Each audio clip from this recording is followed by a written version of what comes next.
আজ মালদহে জোড়া সভা রয়েছে বিরোধী দলনেতা শুভেন্দু অধিকারীর। মালদহের রতুয়ায় খগেন মুর্মুর সমর্থনে সভা রয়েছে।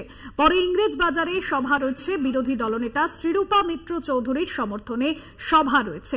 2009 আসন পুনর্বিন্যাসের পর মালদহ ভেঙে গঠিত হয় মালদা উত্তর এবং মালদা দক্ষিণ, এবং আমরা দেখেছি যে 10 বছর এখানে কংগ্রেসের শক্ত ঘাঁটি ছিল। 2019-এর লোকসভা নির্বাচনে সেখানে বিজেপি জয়লাভ করে এবং তারপর তাহলে কি এবার রং বদল হবে সেদিকেও কিন্তু নজর রয়েছে। সরাসরি রয়েছেন আমাদের প্রতিনিধি গৌতম চক্রবর্তী।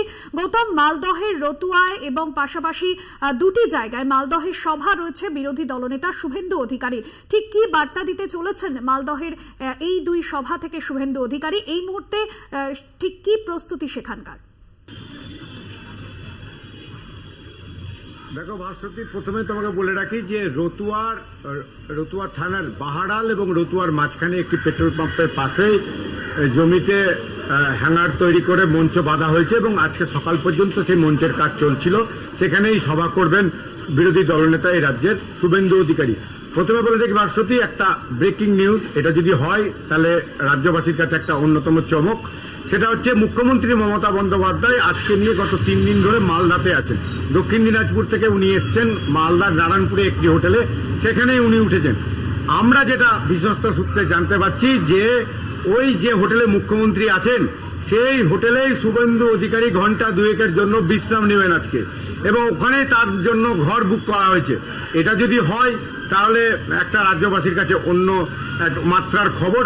তবে এখনো পর্যন্ত যা ঠিক রয়েছে, পুলিশ সূত্রে যা জানতে পেরেছি যে শুভেন্দুবাবুকে অন্য একটি হোটেলে থাকার জন্য বলা হয়েছিল, কিন্তু শুভেন্দুবাবু নিমরাজি, তা উনি কিন্তু বলেছেন যে না, গোল্ডেন পার্ক হোটেলে অর্থাৎ নারায়ণপুরে যেখানে মুখ্যমন্ত্রী আছেন সেই হোটেলে উনি ঘন্টা 2-এর জন্য উঠবেন, বিশ্রাম নেবেন।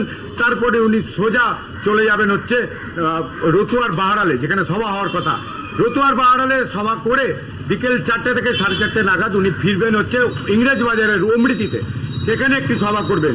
আজকে মালদায় মূলত একবারে নির্বাচনী লড়াই বলতে যা বুঝায়, ভাষণ মঞ্চে লড়াই হবে। সেখানে একদিকে মুখ্যমন্ত্রী, পাশেই মানিকচকে মুখ্যমন্ত্রী এনাদপুর মাঠে ভাষণ দিবেন, তার পাশাপাশি একদম লাগোয়া এই রতুয়া বাহারালে সেখানে শুভেন্দু অধিকারী ভাষণ দিবেন। আজকে প্রচন্ড রোদের উত্তাপ, প্রায় 40 ডিগ্রি ছুঁই এই 10:30টার সময় হয়েছে।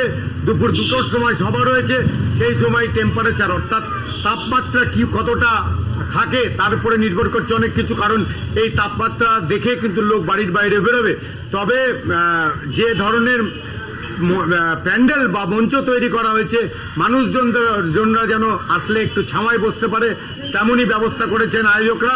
আমরা তাকিয়ে রয়েছি কার সবাই কত লোক হয়, কে কি বার্তা দেয়, কারণ মালদার দিকে তাকিয়ে রয়েছে। আজকে যেমন মমতা, শুভেন্দু রয়েছে, আগামীকাল রাজনাথ সিং রয়েছে, তারপর দিন অভিষেক ব্যানার্জি রয়েছে, তারপরে প্রধানমন্ত্রী রয়েছে, পরপর মিঠুন চক্রবর্তী রয়েছে, পরপর মালদা একদম রাজনৈতিক এই প্রচার সভায় সরগরম হয়ে রয়েছে। ভাস্বতী, একদমই ধন্যবাদ জানাবো। গৌতম চক্রবর্তী ছিলেন আমাদের সঙ্গে সরাসরি মালদহ থেকে। একদিকে মুখ্যমন্ত্রী মমতা বন্দ্যোপাধ্যায়ের সভা, অন্যদিকে বিরোধী দলনেতার সভা রয়েছে আজ। দুদিকে নজর থাকবে।